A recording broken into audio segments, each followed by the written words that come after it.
Anshu madam भी करने लगी प्रमोशन और शायद यही रीज़न है, यही प्रमोशन मिलना, कैसे मिला, कौन दिलवाया, ये सब मैं बताऊंगी। जगत भैया भाई पहुंच चुके हैं अमित किट्टो के घर, क्योंकि वो उनके फेवरेट हैं। साथ में प्रिंस और रंजना भी गए हैं। जगत दीदी पहुंच चुकी हैं आदिवासी हेयर ऑयल के प्रचार करने। जी हाँ, आप सही सुन रहे हैं।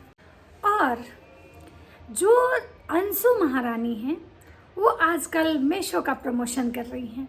भाई पूरा लोग कर रहा है, पूरी फैमिली कर रही है। ये मीशो वाले प्लेटफॉर्म तो उन्हीं लोग को मिलने हैं जो मतलब जगत भैया से जुड़े हुए लोग हैं। तो चलिए मैं स्टार्ट करती हूँ।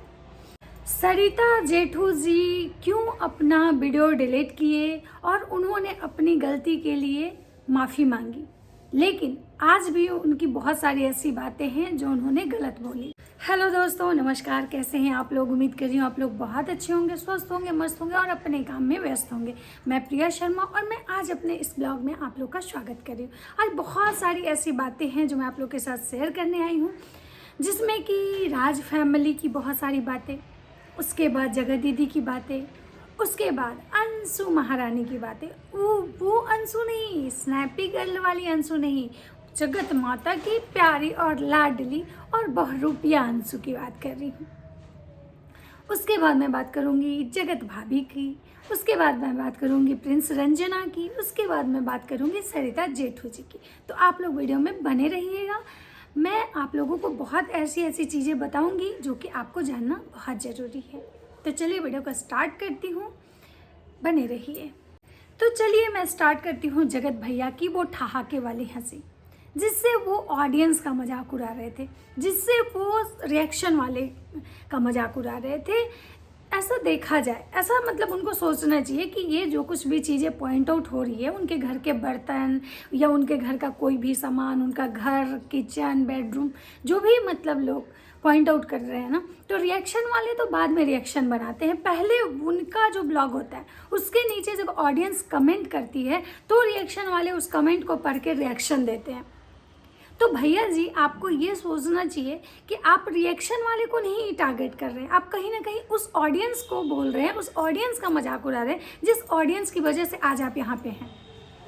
तो भैया जी की हंसी आपने देखी होगी, भैया जी की माता जी की हंसी देखी होगी, और वो उनकी गोपी और बहरूपिया बहू जो खेत में जाके हो, मैं क्या ही बोलूँ, मैं क्या ही बोलूँ, और फिर मेरा तो घर बर्बाद कर दिया, मुझे तो सब मिल के बर्बाद कर दिए। हाँ, वही वाली बहू। उनके भी हंसी देखे होंगे और उनके चेहरे का जो एक्सप्रेशन होता है जो हमेशा बना हुआ रहता है, वो वाली चीज़ें। तो ये ऑडियंस अगर सोच रही होगी कि जगत भैया अगर रिएक्शन चैनल वाले को बोल रहे हैं तो पहले तो स्टार्ट ऑडियंस ही करती है, तब रिएक्शन वाले उस चीज़ को पढ़ते हैं और रिएक्शन देते हैं। तो भैया जी आप इस अकड़ में हैं, अगर आप इस घमंड में हैं कि रिएक्शन चैनल वाले आपके घर के हर चीज़ को वायरल कर रहे हैं, तो गलत। रिएक्शन वाले आपके घर के हर चीज़ को वायरल नहीं कर रहे। आप अपने स्कूल में इतना बड़ा इवेंट्स किए, उस पर रिएक्शन वाले कहाँ कुछ रिएक्शन बनाए। हाँ, एक आपकी जो लाडली बहन नहीं गई उस चीज़ को लेकर सबने आवाज़ उठाया, लेकिन अदरवाइज कोई रिएक्शन नहीं। लेकिन आपके घर के जो गंदे बर्तन हैं, आपके घर में जो गंदगी है, आपने जो गंदगी फैलाई है, रिएक्शन वाले उस पर रिएक्शन बनाते हैं। तो आपको सोचना चाहिए कि हमारे किस चीज़ों को लोग मतलब देख रहे हैं, किस चीज़ से हम वायरल हो रहे हैं, हमारे घर के कौन से चीज़ों को लोग टारगेट कर रहे हैं। लेकिन आपको तो वो नहीं दिख रहा होगा। और आप जहाँ तक कहते हैं कि मैं व्यू गेन कर लूँगा, मैं जब चाहूँगा तो व्यू गेन कर लूँगा, तो भैया जी आप इस गलत फहमी से बाहर आइए। आपकी बीवी का जो सिंपैथी कार्ड है उसी से आपको व्यू मिलता है। मैं बार बार ये चीज़ें बोलती हूँ, अदरवाइज आपके वो जो कारनामे थे, जो आपका करतूत था ना, उससे। और जगत माता जो हंस रही थी कि हाँ राज परिवार का हर चीज़ लोग वायरल कर देता है, राज परिवार का डॉगी भी वायरल होता है। सही बात है, राज परिवार का कुत्ता इतना गंदगी फैला चुका है कि वायरल तो होना ही है उसको।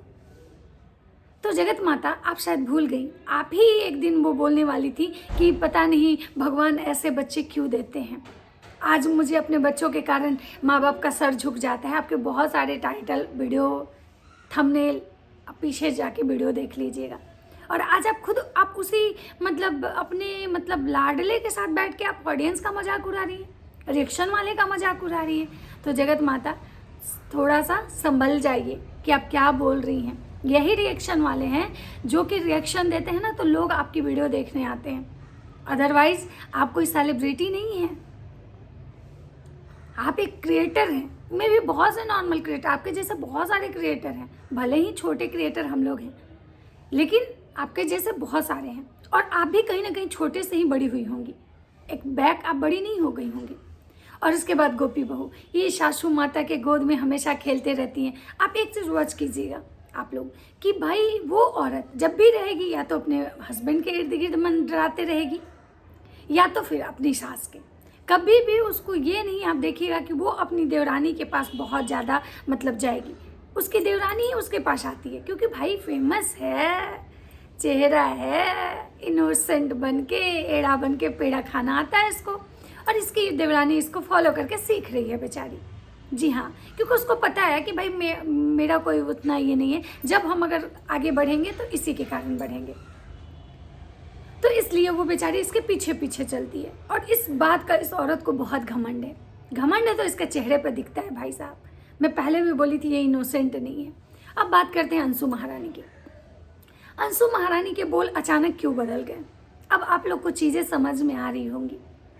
क्योंकि अंशु महारानी के बोल बदलने का मेन कारण ये था कि अंशु महारानी उस दिन जब अपने भैया भाभी से मिलने गई थी स्कूल में, तो बता रही थी कि मुझे कुछ पर्सनल बातें करनी थी। अब आप लोग को समझ में आ गया होगा कि वो पर्सनल बातें कौन सी थी। वो पर्सनल बातें ये थी कि उनको मेसो का एडवर्टीजमेंट चाहिए था, प्रमोशन के लिए काम चाहिए था। और उनको पता था कि ये जब भी दिलवाएंगे जगत भैया ही दिलवा सकते हैं, क्योंकि भाई जगत भैया का अप्रोच है, सर्कल है। जगत भैया उतने फेमस हो चुके हैं कि उनको हर जगह से प्रमोशन मिलता है। जगत भैया का पूरा खानदान मेशो का प्रमोशन कर रहा है, चाहे उनकी सगी बहन हो, माँ हो, रंजना हो, उनकी खुद की बहरूपिया वाइफ हो, जगत भैया हों, उनके लाडले भाई हों।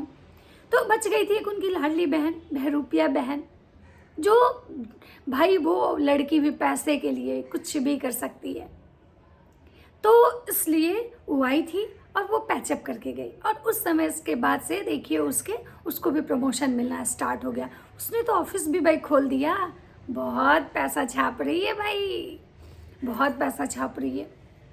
सिंपैथी कार्ड खेल खेल के बहुत पैसा छाप ली वो लड़की। अब तो उसके ऑफिस भी खुल गए भाई। अभी डे बाय डे और भी प्रमोशन ही होने वाला है, क्योंकि भाई जो इंसान एक समय था कि बोलती थी कि राज परिवार से रिश्ता रखने के लिए मेरे ससुर मना किए हैं, आज वही राज परिवार से मिल के वो इतने सारे काम उसको मिल रहे हैं। अब कहाँ गए उसके ससुर और ससुर के वसूल। ये लोग का कोई धन धर्म नहीं है, ये लोग पैसे के लिए कुछ भी कर सकते हैं। और अब बात करते हैं रंजना और प्रिंस की। जी हाँ, रंजना और प्रिंस गए हैं किट्टू अमित के घर। पहली बार गई है रंजना। और रंजना जाने से पहले कुछ उसको सामान नहीं मिल रहा था, जिसकी वजह से थोड़ा सा उसका पता नहीं कुछ हुआ नहीं था, लेकिन थंबनेल में जरूर लगाया हुआ था कि रंजना और प्रिंस की हो गई लड़ाई, ताकि भाई ऑडियंस देखे वीडियो में, जो कि वीडियो में कुछ ऐसा नहीं था।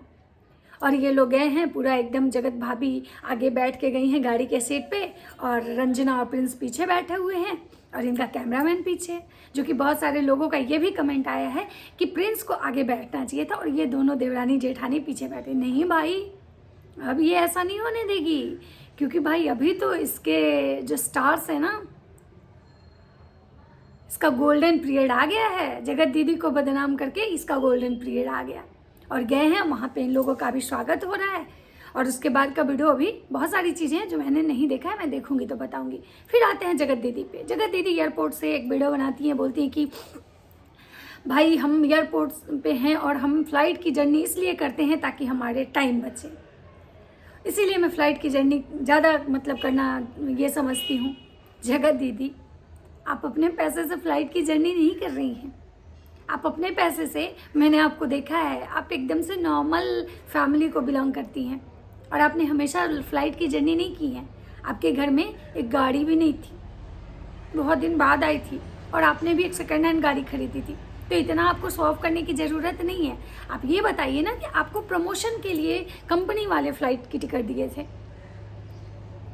लेकिन अब सीधे मुंह तो कभी चीज़ें बताती नहीं है। और जगत दीदी बोली भाई हम अपने उनके जो कजन वाले भाई हैं, उनके अपने मुच्छर वाले भैया नहीं, उनके जो कैमरामैन हैं उनका कजन ब्रदर, वो उनके साथ गए हैं और ये दोनों गए हैं मतलब आदिवासी हेयर ऑयल का ऐड करने। बीच में इन लोगों का सब ऐड वैड बंद था क्योंकि ये लोग ऐड नहीं कर रहे थे, क्योंकि ये लोग तो भाई दूसरी चीज़ों में उलझे हुए थे। उससे इनका व्यू आ ही जा रहा था, उससे ये डॉलर कमा रहे थे, तो इन लोग ऐड बंद कर चुके थे, कोई ऐड नहीं कर रहा था। लेकिन अभी इनके जितने भी को क्रिएटर हैं जो इनके साथ एक दूसरे के साथ दिखने वाले, अभी तो खैर इनके झगड़े, तो सब उसी कंट्रोवर्सी में अपने अपने डॉलर छाप रहे थे। लेकिन अब तो वो कंट्रोवर्सी बंद हो गया क्योंकि जगत भैया बंद कर दिए भाई। अब कोई और लेडी को पता नहीं टारगेट करेंगे, किसी और औरत की धज्जियाँ उड़ाएंगे, तब तो कंट्रोवर्सी होगी। तो अभी फ़िलहाल इनके जितने भी मतलब ये हैं वो सारे मेशो का, आदिवासी हेयर ऑयल का या बहुत सारे गेमिंग का मतलब ये कर रहे हैं, प्रमोशन कर रहे हैं। तो जगत दीदी भी उसी में गई हैं। अब बात करते हैं श्रद्धा जेठू जी की। श्रद्धा जेठू जी का के ड्रेसिंग सेंस को लेके बॉडी शेमिंग स्टार्ट होता है। वो बॉडी शेमिंग स्टार्ट होता है आकांक्षा अनूप के बेटी, आकांक्षा की बेटी के बर्थडे पार्टी से, जहाँ पे श्रद्धा जेठू जी ने एक इस टाइप के कपड़े पहने थे जो कि मतलब उनको पसंद था। लेकिन हाँ, ऐसा होता है, देखिए हर जगह ये चीज़ें होती हैं। अगर हम लोग कोई कपड़ा पहनते हैं ना तो हमें जो पसंद होता है, पसंद से ही पहनते हैं, तभी तो हम खरीदते हैं। लेकिन लोग क्या होता है ना, उसको जज करते हैं और लोग बताते हैं कि नहीं नहीं ये कपड़ा आप पे अच्छा नहीं लगता है। और लोग ऐसा बोलता है कि इंसान को खाना अपने पसंद का मतलब ये करना चाहिए, लेकिन कपड़े हमेशा दूसरे के पसंद का पहनना चाहिए, क्योंकि आप पहने हुए हैं तो आपको नहीं समझ में आएगा कि इसमें आप कैसे लग रहे हैं। इसीलिए जब हम कभी शॉपिंग करने जाते हैं तो किसी न किसी को साथ लेके जाते हैं, वहाँ पे पूछते हैं कि भाई ये कपड़े हम खरीद रहे हैं, ये मेरे पे अच्छा लगेगा कि नहीं लगेगा। और उसके बाद वो सामने वाला बोलता है नहीं नहीं अच्छा लग रहा है तो ही हम खरीदते हैं। तो वही चीज़ें श्रद्धा जेठू जी के साथ हुई। देखिए मैं किसी के कपड़े को लेकर कभी कमेंट नहीं करती हूँ, क्योंकि मैं खुद ही भी हेल्दी हूँ और मैं भी हर तरह के कपड़े पहनती हूँ। तो श्रद्धा जेठू जी जो आकांक्षा की बेटी के बर्थडे में मतलब पहनी कपड़ा, तो वो कपड़ा उन पे मतलब जो भी लग रहा था उनको पसंद था। लेकिन हाँ, ऑडियंस को ये चीज़ पसंद नहीं आई और जिसकी वजह से ऑडियंस ने उस चीज़ पर रिएक्ट किया कि भाई आप पे ये बिल्कुल अच्छे नहीं लग रहे। किसी ने बोला बुढ़ी घोड़ी, लाल लगाम, किसी ने बहुत सारे अलग अलग चीज़ें बोली कि भाई आप इस टाइप के, क्योंकि क्या होता है ना कि एक तो उनका शरीर जो है थोड़ा हेल्दी है, दूसरा है कि अभी में उनकी प्रेगनेंसी मतलब हुई है। प्रेगनेंसी के बाद, बेबी होने के बाद इंसान का शरीर ऐसा भी फैल जाता है, ऐसा मैंने सुना है। उसके बाद जो है वो जो कपड़े पहनी थी वो काफ़ी मतलब कि फिटिंग थी, जिसकी वजह से उनका जो बॉडी था काफ़ी मतलब ये लग रहा था। लेकिन चलिए कोई नहीं, उनको पसंद था और बॉडी शेमिंग करना मतलब ये सही नहीं है। लेकिन ऑडियंस, भाई ऑडियंस, आप ऑडियंस को खुश करने के लिए हैं सोशल प्लेटफॉर्म पे, यूट्यूब पे अगर आप आए हैं और ऑडियंस को हर चीज़ आप अपना दिखा रहे हैं और ऑडियंस के सपोर्ट से अगर आप यहाँ पे आए हैं तो आपको ऑडियंस की हर बात का ख्याल रखना पड़ेगा। आपको ये देखना पड़ेगा कि मेरी जो ऑडियंस है, मेरी जो जनता है, वो मुझसे कैसे खुश है, मेरी ऑडियंस को क्या अच्छा लग रहा है, क्या बुरा लग रहा है। लेकिन श्रद्धा जेठू जी ने इस चीज़ को नहीं ये किया और जेठू जी ने अपने एक वीडियो में, फिर कम्युनिटी में आके कुत्ता, चोर, लौंडा वगैरह वगैरह जो मतलब आलतू फालतू के वर्ड हैं उसको इस्तेमाल किया, जो कि बिल्कुल गलत था, जो कि कहीं ना कहीं रिएक्शन वाले को भी मतलब बुरा लगा और ऑडियंस को भी बुरा लगा। ये लोग बार बार ये चीज़ें भूल जाते हैं कि रिएक्शन वाले को बार बार ब्लेम करते हैं सब लोग। रिएक्शन वाले तभी रिएक्शन बनाते हैं जबकि ये लोग ब्लॉग बनाते हैं, और ब्लॉग के नीचे जब इनके कमेंट्स आते हैं तो रिएक्शन वाले पढ़ते हैं और उसको देखते हैं कि भाई ऑडियंस इस चीज़ को हाईलाइट कर रही है, जो कि भाई चलिए मतलब उन्होंने पहना, चलो ठीक है, ऑडियंस भी मतलब उनको, लेकिन उनको ये सोचना चाहिए था कि भाई चलो ठीक है भाई हम पहन लिए, अब आगे से ऐसा नहीं करेंगे। लेकिन उन्होंने क्या किया, उन जेठू जी ने इस पे मतलब एक गाली गलौज वाला मतलब कम्युनिटी और गाली गलौज वाला वीडियो बनाया, जो कि ऑडियंस को भी पसंद नहीं आया और रिएक्शन वाले को भी पसंद नहीं। रीज़न ये था कि ऑडियंस जो भी है, उनके जो भी सब्सक्राइबर हैं, उस सब जेठू जी को एक बहुत ही मतलब क्या बोले, एजुकेटेड फिर मैच्योर इंसान के रूप में हमेशा देखी थी। उसको लगा ही नहीं था कि भाई जेठू भैया ऐसा बोल सकते हैं। और जब भी इंसान के सोच और समझ से परे जब कोई चीज़ें मिलती है ना तो इंसान शॉक्ड हो जाता है, हैरान। वही चीज़ें शायद ऑडियंस के साथ हुआ, जिसकी वजह से जो उनकी ऑडियंस थी काफ़ी बौखला चुकी और ऑडियंस ने जेठू जी को बहुत सारे भर भर के गंदी गंदी कमेंट और बातें सुनाई, जिसके कारण सरिता जेठू जी को अपना वीडियो डिलीट करना पड़ा। लेकिन उन्होंने अपनी कम्युनिटी आज भी डिलीट नहीं की, और उनका जो भी मतलब इस टाइप का आया जो कि किसी को पसंद नहीं आया। दूसरा चीज़ है कि भाई ये जो कुछ भी चल रहा है यहाँ पे सबसे बड़ी बात है कि सरिता जेठू जी का ये कहना था कि ये जो सोशल मीडिया है यहाँ पे काफ़ी गंद मच चुकी है, काफ़ी गंदगी फैली हुई है, यहाँ बिल्कुल हर गंदे लोग ही रह रहे हैं। तो आप ऐसा जो बोल रहे हैं, आपको तो बिल्कुल ऐसा नहीं बोलना चाहिए। रीज़न ये है कि यही सोशल मीडिया है जो आपको स्टार बनाई है, यही ऑडियंस है जो एक दिन आपको मतलब मिलियन सब्सक्राइबर दी। तो भाई जब आप किसी का अच्छा झेलने की क्षमता रखते हैं ना, तो आपको बुरा भी झेलने की क्षमता रखनी पड़ेगी, क्योंकि ऑडियंस ही आपको आगे बढ़ाती है, ऑडियंस ही आपको नीचे ले जाती है। तो हमेशा एक एज ए क्रिएटर आपको ऑडियंस और रिएक्शन वाले की वैल्यू करनी चाहिए, क्योंकि भाई यही ऑडियंस है, यही रिएक्शन वाले हैं जो आप पे रिएक्ट करते हैं, रोस्टिंग वाले आपको रोस्ट करते हैं। तभी जो पब्लिक आपके वीडियो आपके चैनल पे नहीं है, वो भी इस रोस्टिंग से, इस रिएक्शन से आपके चैनल पे विजिट करती है। तो हमेशा रिस्पेक्टेड तरीके से इंसान को बात करनी चाहिए, और आप तो एक मैच्योर्ड इंसान हैं, तो आपको तो बिल्कुल ही करनी चाहिए। तो चलिए, वीडियो बहुत लंबा नहीं करेंगे, क्योंकि बहुत लंबा हो जाएगा तो फिर आपको समझ में नहीं आएगी। और बाकी मैं एक ही चीज़ कहूँगी कि कोई भी ऑडियंस हो, कोई भी पब्लिक हो, देखिए जो रियल है उसको रियल समझिए, उसकी बातों को समझिए, उसकी रियलिटी को समझिए। और ये जो लोग भी फेक दिखाते हैं, जो दो चेहरे लेके इस सोशल मीडिया प्लेटफॉर्म पे जो दिखाते हैं ना, इनको बाइकआउट कीजिए, इनको समझिए, इनको आप ही ऑडियंस हैं जो इनको समझा सकते हैं, बाकी हम और कोई नहीं समझा, क्योंकि आप ही लोग इनको स्टार बनाए। एक नेता जब बनता है तो उसको जनता ही बनाती है, लेकिन जनता ही जब चाहती है तो नेता से कुर्सी छीन लेती है। वही चीज़ यहाँ पे है। तो चलिए, वीडियो कैसा लगा मुझे कमेंट करके ज़रूर बताइएगा। अच्छा लगे तो लाइक कीजिएगा, कमेंट कीजिए, और मुझे बहुत सारा प्यार दीजिएगा। चैनल पे नए हैं तो सब्सक्राइब कर दीजिएगा। चलिए, मिलते हैं नेक्स्ट वीडियो के साथ। राधे राधे।